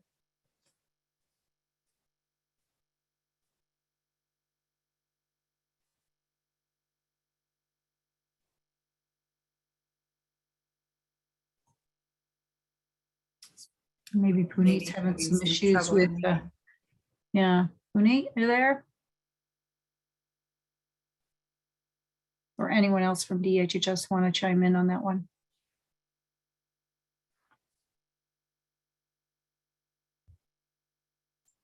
I can give it a try there, Sue. Why don't I start out on this one, and Puneet can jump in if he's able to. We don't have standards for foam. As I understand it, specifically for Van Etten Lake and for Lake Marguerite, the foam was there. There were foam sightings. People were concerned about it. And so although there's, an issue if you're ingesting it. So if anybody was to come into contact with foam, they may have some incidental ingestion of foam if it got on their hands or if they were, in the water and then eating afterwards. And so I think the foam warnings and the signs that are at the lakes were directly a response to citizen concerns about the foam that was being seen on the lake, as well as a precautionary step. And that, or maybe Sue, you've got anything else you want to add to that one? It looks like Puneet's unmuted. Yeah, I'm sorry. My computer just freezed. I don't know what happened. I'm sorry. I agree with, I could listen what Abby was saying. I could hear you, Sue, but I was not able to unmute myself. That's exactly what Abby mentioned. there can be a hand-to-mouth behavior in children, which is a concern and creates the ingestion problem. So I think that's pretty much I have to add. And then there is a risk assessment that we did, and it's the most conservative one. So the foam advisory is based on that. So Yeah, and the levels of PFAS that we found in foam were higher than found in water. Is that true? I'm sorry, can you repeat that? Were the levels of PFAS in the foam higher than the levels found in the water? Yes, they are. They are almost, I think, 10 times higher than the surface water, what I have seen in the data. Right, which is part of why an advisory was issued, health advisory was issued. Yes.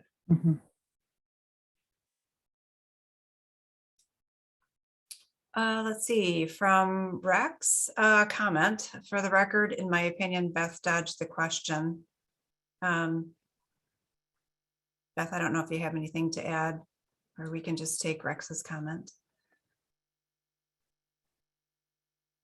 From Christina, when will you develop? Oh, sorry, Beth, go ahead. Oh, no, thanks for the comment, Rex. I'll let you know what I know. If you wanna, I think folks can unmute and talk, correct? If you need more clarification. Are people able to ask questions verbally? So Yeah, Rex, Okay. if you want to unmute, you would be able to provide more comment or ask another question. Otherwise, thank you. We'll give you a minute to do that, Rex. It should be done. Can you hear me now? Yeah. Okay. The fact that we've got this huge excavation project going on at FTO2, I find it highly ironic that this wasn't something that we did 10 years ago when Bob Delaney first found all this stuff on the base. That was a known point of concentration. It was a fire training area. It got hosed down weekly with mass quantities of AFFF. And it's just now that we're saying, oh, maybe we ought to dig this dirt up and haul it down to Belleville and put it in the Wayne landfill, which is fantastic. I think it's great that we're doing that because it's a point source. It's a known point source. So I'm just trying to understand why it's took so long to make this decision instead of taking action such as this years ago that would have had an immediate impact on the amount of PFAS that's going down into Clarks Marsh. And I'm just trying to understand the process of why today we're doing this instead of a decade ago when the problem began to emerge and nothing happened. And so I'm probing around and hoping Beth could help fill in some of those gaps in the story about why we're doing it today versus a while back. Sure, Rex. And I mean, I can always dig around a little more in the file. But I know when I came on board, I had seen past project communication more on the IRP side of things. This Air Force's contractor at the time, Bay West, are performing additional injections at FTO2 for the historical contamination. At that time, it was kind of on hold. That project was on hold based on what to do with the concrete once that concrete pad was removed to allow the injections. And so, because disposal of PFAS concrete at that time was kind of an unknown area, and Air Force had come out with some guidance on that. After that, this was how I first heard of this coming up. And so at the time, we were told from Air Force that the treatment system would likely handle the PFAS load. It became a concern once that was uncapped, or more of a concern once that was uncapped, and there no longer was a barrier on top for infiltration and things like that. So that was recently removed, saying that concrete pad was recently removed. I don't remember the dates off the top of my head, but I'd say within the last 3 to 6 months. And that's when it was called more into the forefront, when that was actually happening. And so EGLE had been told in the past that the FTO treatment FTO2 treatment system would handle that load. I believe when Dr. Catherine Varley got on board, that this was when it was scrutinized a little bit more. I know Mark Henry had made comment on that as well. And in the past, we had made comment on that. Not, I'd have to look in the file to see what Bob Delaney and our previous consultants commented on that. But I know that it was a concern that was raised at the time, that once that concrete pad was removed, what would happen because of the soil within the ground underneath it, causing a load for the FTO2 treatment system. Okay. Well, Does that help? I'd like to point out, if it wasn't for Mark Henry and Catherine Varley agreeing on quick action, we'd still be screwing around with this. So for once, we've got a positive response out of the Air Force to take care of something quickly and get something underway and get that stuff down to Belleville. It's kind of a high point in the Air Force's cooperation quotient on responding quickly to an obvious threat that can be easily remedied. So it's good news, yet I'm disappointed that it took too long to come to this position and get that stuff out of there. That's all I got. Thanks, guys. Okay, thank you. Question from Christina. When will you develop a standard for foam? All right, let me go ahead and take this one, Sue. And it looks like Connie's got one that's similar about foam as well. Let me just say, for one thing, we have sampled foam in the past. We have a whole foam study that is on the MPART website under foams. So there is some data on foam. It's not that we've never sampled foam. We do know that a lot of the foam does contain PFAS sources. Creating a standard usually is talking about a risk-based assessment of a health screening on what are the normal parameters for foam. What would you normally do? So what Michigan is looking at is we're working through, the most acute routes of exposure, ingestion being the first one. So we've created MCLs for drinking water.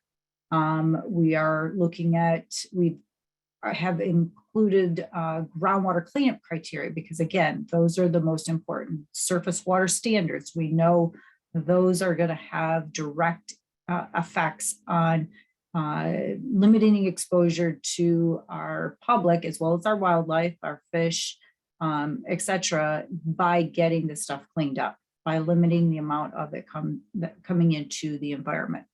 Foam is not something that we have ever had criteria for. We've never had cleanup standards for foam because it's not something that people eat. Their exposure to foam is limited. So I don't expect that we're going to work on a standard in Michigan for foam. We're going to continue to work on the ones that are going to give us the biggest bang for the buck. We're in the promulgation process right now for getting our groundwater cleanup criteria all the way through. We'll be turning our sites now to soil. What does it mean? How much of this stuff is actually leaching through, and so on. And so I think it's really important that we keep those big pictures in mind. And so foam is an indication to us of a bigger problem of groundwater contamination or something else that's getting into surface water. But the foam itself is not something that we're going to create criteria for or cleanup standards, I guess. And we have issued, or the health departments have issued foam advisories. I think we have 5 foam advisories in the state. Van Etten Lake, Lake Marguerite and Grayling, the Huron River, 5 counties, Thornapple River, and I believe the Rogue. Yep. And we do issue a notification at the beginning of the recreational season for people to follow our general foam advisory, which is just to avoid the foam, rinse it off if you get it on you. This is true of any type of foam, and then bathe or shower after the day's activities. Those locations where we have foam advisories. The Huron River has signs posted along it as well as Lake Marguerite and Bennett and Lake. As well as the Rogue. As well as the Rogue, correct. Yep. Yep. And not all foam is occurring because of groundwater contamination. So there is naturally occurring foam. And so, there are those distinctions too. But I think it is something that is indicative. And so I think that's why we want to focus our efforts specifically on getting the groundwater cleaned up, getting the surface water cleaned up, everything that might be contributing to that foam creation so that we can address it that way. I'm going to go to Tessa's question because it is related to foam, and we may have answered some of this already.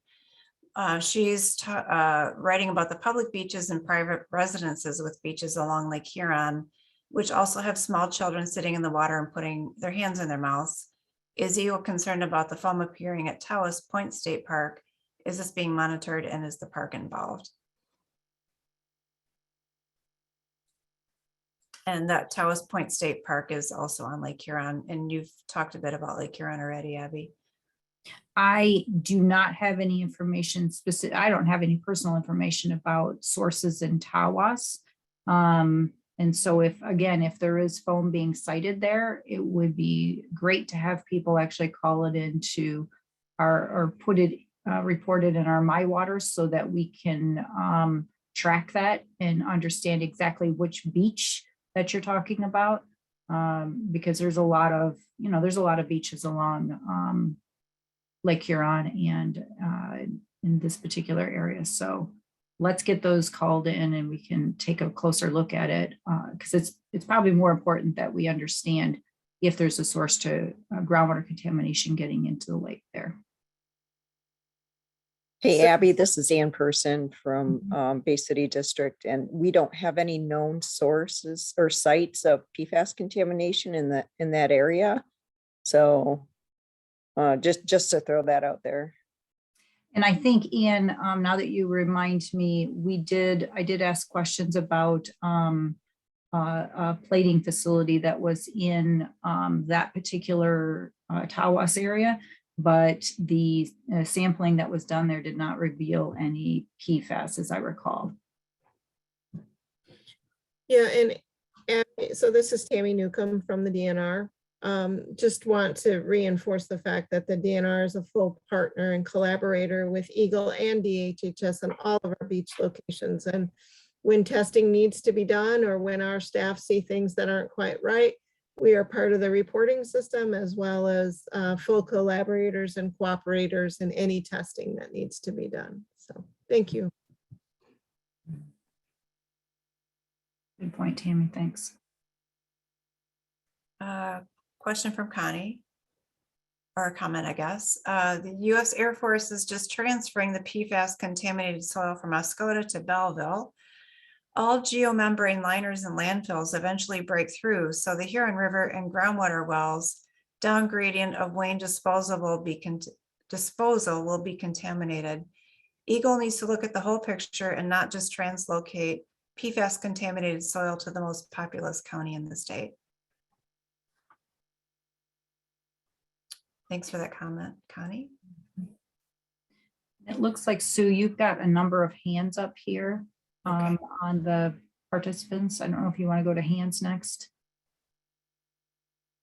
Bob, do you want to go ahead? Yeah, I've got lots of questions, but this one is for Amanda. On, I think it was sheet number 4 on looking at the east side contamination, east side of Van Etten Lake. And I think you're just doing a kind of a continuous monitoring, but not a real deep dive into what's going on out there. As EGLE, the Air Force isn't accepting, there you go. EGLE or Air Force isn't accepting responsibility for the contamination over there. And does the state have any plan to go out and do a source investigation? That's pretty much a classic thing that EGLE has done. And I don't know that the Air Force is planning on doing it. I believe all their investigation is going to stop at the edge of Van Etten Lake. So. Well, Beth could maybe speak a little bit to this as well, but as she spoke earlier, the Air Force is not done with their remedial investigation.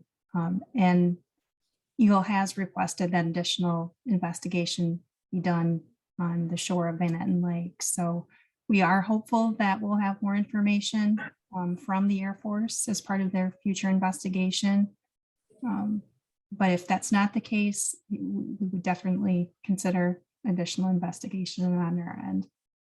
But right now, we are continuing quarterly to sample those wells, and we are seeing very consistent concentrations. So not typically exceeding or increasing concentrations, just kind of a steady state situation. We know that we have additional municipal water lines going in and that people are eligible for filters. So we're hopeful that in the interim, people are protected, but also hopeful that the Air Force will do more investigation as well. Okay. Are many of the residential wells that were found to be contaminated were many of them in that area as well? Because I think you only showed 3 wells that were contaminated above criteria, or 2. But were the residential wells? DHHS does the drinking water well sampling, and we are provided with the addresses of those well locations. And I would say that it's possibly, I'm just guessing, so don't hold me to this. I'm thinking there's possibly approximately half a dozen wells along that southeastern shoreline where we have seen concentrations in excess of drinking water criteria at one point in time or another, whether recent or historic. Okay, thanks. Oh, Mhm. down my hand for the moment. Thanks, Bob. Yeah, thanks. And Bob, Amanda is exactly right on that investigation. But we are asking Air Force to do additional investigation. So south of Van Etten Lake, along Van Etten Creek, I know in the past it was hypothesized that that was potentially a hydraulic barrier. We've asked Air Force, in some areas that data is, already almost up to Van Etten Creek, where PFAS is above the screening values or the Michigan MCLs. We've asked, as in areas where that the concentrations are above the MCLs and groundwater, that Air Force continue to evaluate Van Etten Creek to determine whether it's a hydrogeologic boundary or just continue to sample on the other side of it. We've asked Air Force to evaluate the surface water and the nearshore interaction with the residential wells on the southeastern side of Van Etten Lake along Loud Drive. That's some of our comments to the remedial investigation that we've publicly spoken about in the past. We've also, our division management has again said in the past that evaluating whether or not, really understanding the hydrogeology of that southeastern end of Van Etten Lake and the lake itself to determine whether there was groundwater flow beneath the lake potentially in the past, and understanding that the lake to really kind of predict what's happening, what happened in the past, what's happening now, and what could happen in the future. And just to reiterate again, Air Force and EGLE are still negotiating the final remedial investigation work plan.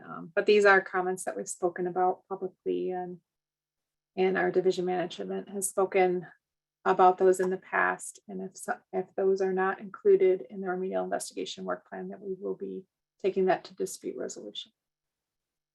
Thank you. Bob, did that take care of your questions, or did you have additional questions? I still see your hand, so I'm asking. Oh, no, I don't see your hand. Thanks, Bob. Eric, your hand is up, and I'm not sure if that's left over from when the meeting started, or did you have a question?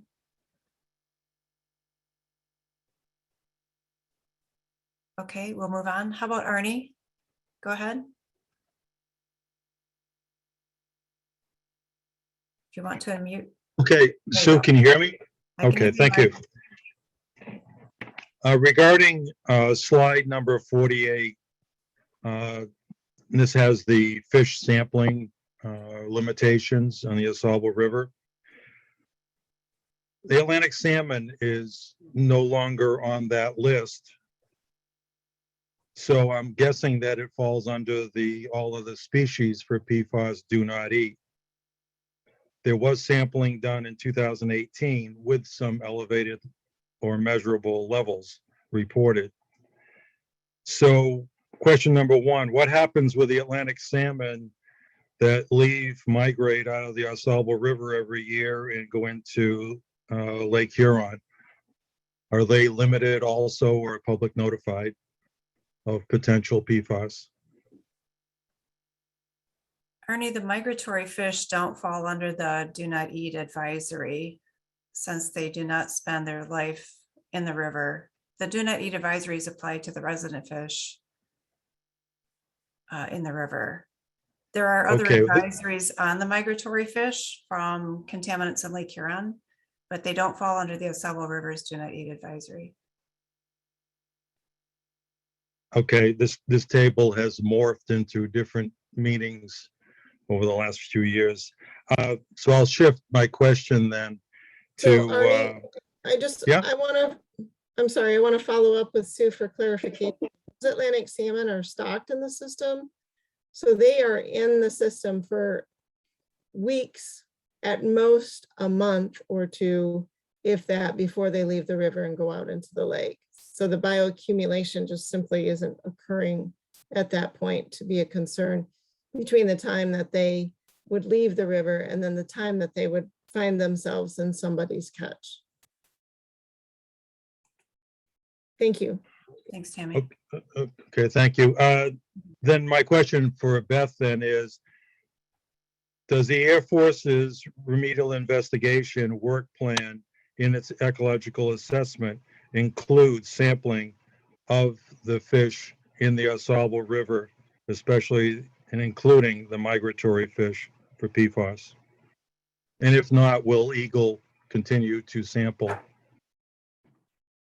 Hey, Arnie, good question. In the remedial investigation work plan, so for folks that don't know, in the CERCLA remedial investigation, the risk assessment is part of that. The risk assessment work plan is actually a separate document. And so although we've negotiated through some of the soil sampling and groundwater sampling, we have not negotiated through the biota sampling yet. And the biota sampling plan is actually a separate plan from the risk assessment plan to make it more confusing, but that's still in the works. We haven't seen a draft biota sampling plan yet. Okay, thank you.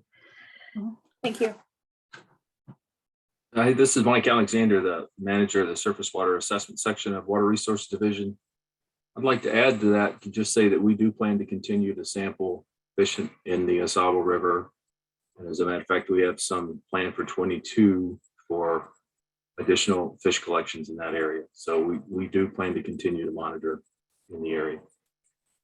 Just wanted to share that with you.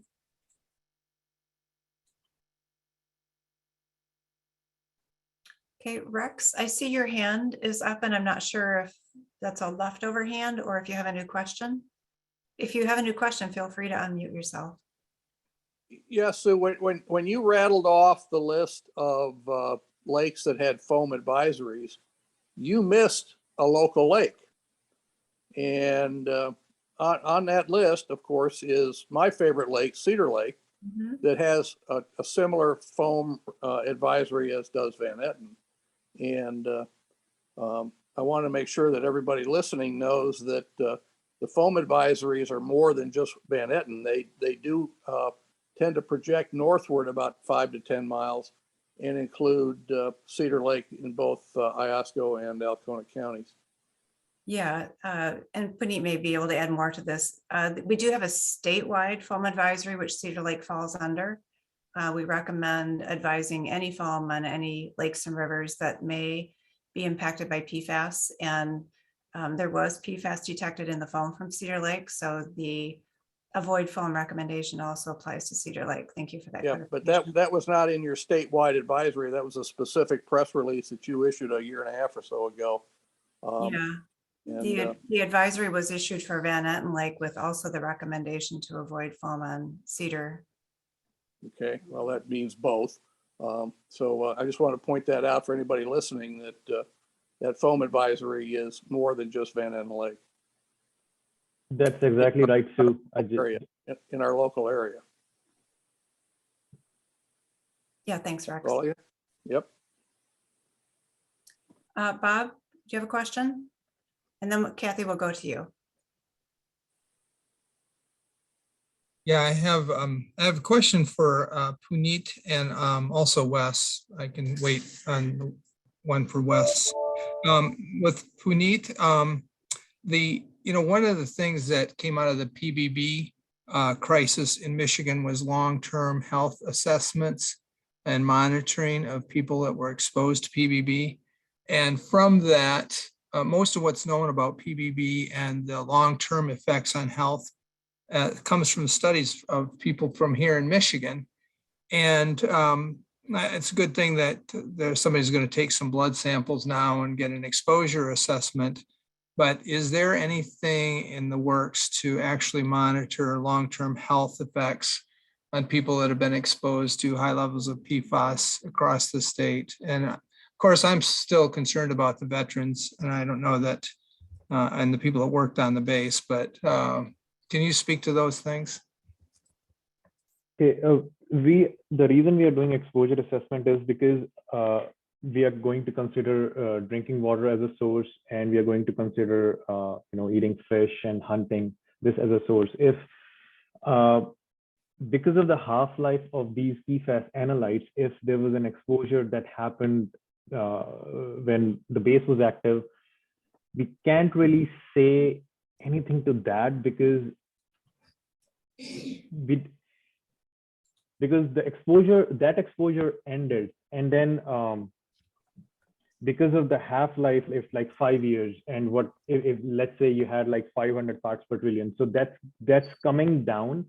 So that's the reason this is our eligibility criteria for this exposure assessment, because of the drinking water issues now, and if you hunt or eat fish. So I hope this answers your question. Maybe. Well, the reality is that we know that there were high levels in the drinking water for people who lived on base, and so the limitations on most health assessment, or not health assessments, but epidemiological studies, is a lack of sufficient data. In other words, because you can't run, you can't use humans as guinea pigs intentionally. We can't really do those kinds of experiments. So what we do is we look at if we can, we look at large populations that had an unusual exposure. And in that case, we can get indications of what the long-term impacts are.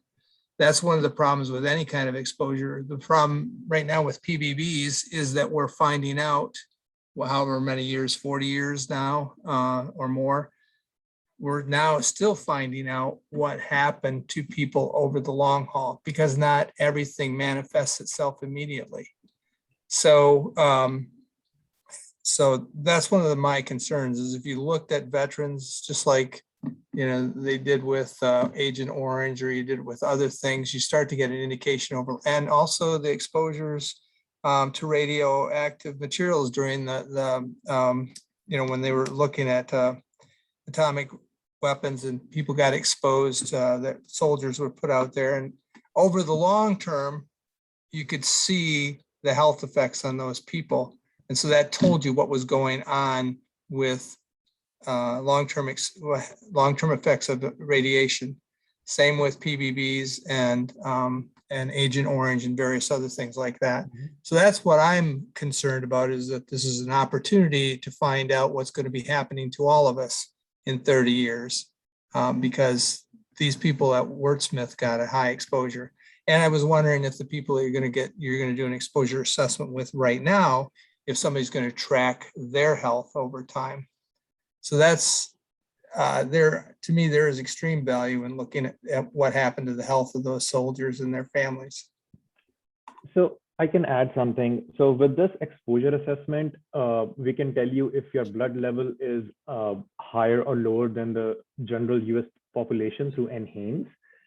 But with this, we'll not be able to tell you about whether the health effects are linked to the exposure that happened in the past. But MDHHS is working to identify links between PFAS and health outcomes. We are doing this there are two studies, MIPES, which is Michigan PFAS Exposure and Health Study, and MSS, which is multi-site study. We are doing these studies to link PFAS exposure and health outcomes. But the exposure assessment that we are doing in Oscoda, that will tell you if your blood level is higher or lower than the US general population. Great. Thanks, Bob. I want to go to Kathy's comment now. Her comment is, please test the foam on Lake Huron. The repeated excuses for not testing is now becoming alarmingly concerning for me as an Oscoda resident. It's been reported to EGLE department directors, regional directors, and through the online site. Please specify exactly how many and in what time frame these online reports will need to be submitted for EGLE to test.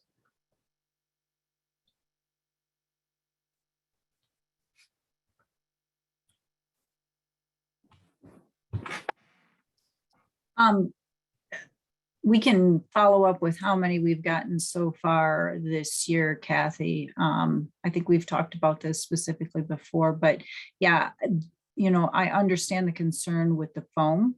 And I understand that we're all looking to make sure that there aren't public health exposures. Testing the foam doesn't tell us a lot. We know that PFAS is going to be there. We know we're going to find it. What do we do with the data then? How does it inform our conceptual site model? How does it inform the work going forward? And so I think knowing where we're seeing the largest amounts of it or how often it is accumulating is a piece of data that will help us with some of that additional investigation work. But just testing the foam doesn't get us anywhere because we don't have standards for foam. People aren't necessarily eating foam. And so that's where it becomes very difficult to test the foam, but then what does the data actually tell you? So let's have a conversation, Kathy. I know we've talked before, but why don't we have another conversation about that? And maybe we can talk about what exactly we're looking to do with what you're looking to do with the data. Okay, thanks, Abby. I think you've got each other's contact information. Yeah, definitely. Right. I am not seeing any hands raised or any additional questions. So thank you for all of your questions and your comments. We appreciate those. Let me go to a few last slides here and we'll wrap it up. Get myself back to, yep, this says November 18th. So Kathy, thanks for clarifying. It's the 17th. The Restoration Advisory Board meeting is coming up. And I do want to tool through the website for just a second, except it won't let me open it. So let me try to go to a different screen. But let me remind you of the summit first. So the Great Lakes PFAS Summit is coming up December 6th through 10th. If you go to the michigan.gov/PFAS response website, you can find the registration information. There are presenters from across the Great Lakes region, a whole variety of topics. So lots of interesting information at that summit. It'll be held virtually again this year. Makes it a little bit easier to attend for those of you who may not live in the Lansing area or would just rather attend virtually. So check that out too. Here's the Michigan PFAS Action Response Team. For those of you who would like to see all of those agencies again, and let me see if I can share this screen. Are you able to see the PFAS response website on my screen? No, not on that one. Okay. So let's do this.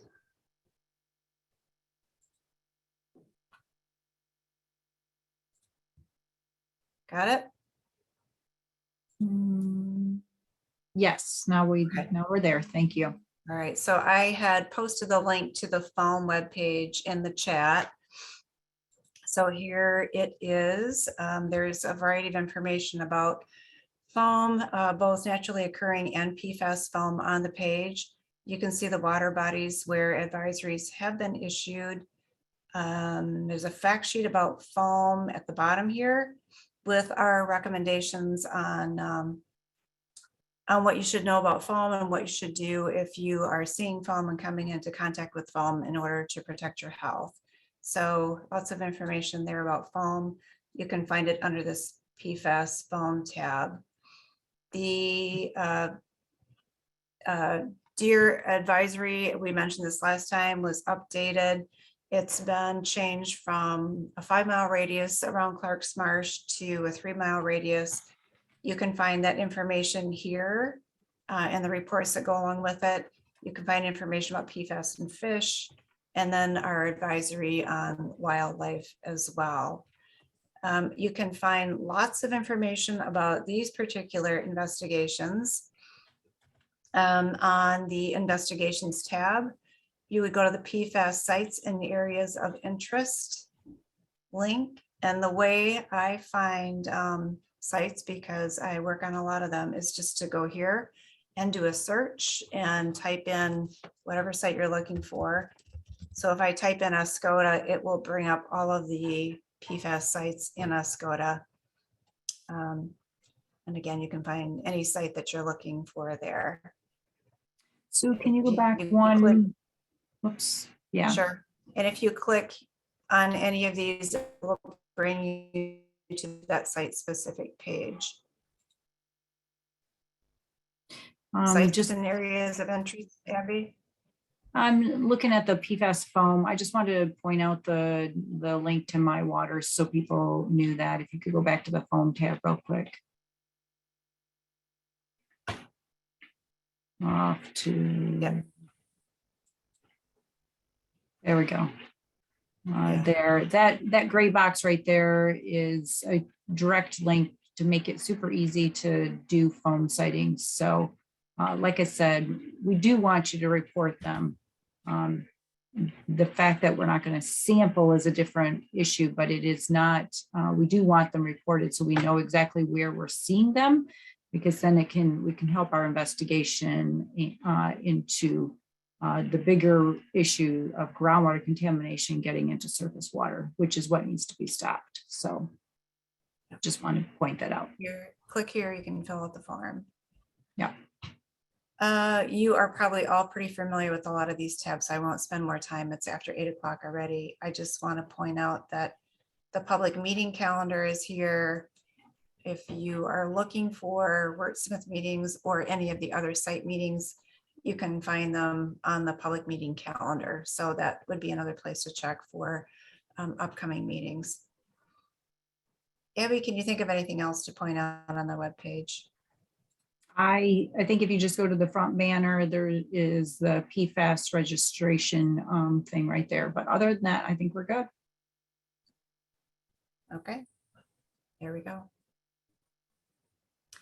Well, thanks again,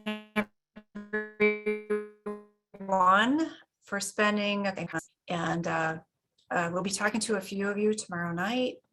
Those of you are in our community advisory team. And for the rest of you, we'll be talking to you as we have conversations or at our next community meeting. Thank you, take care, and have great holidays.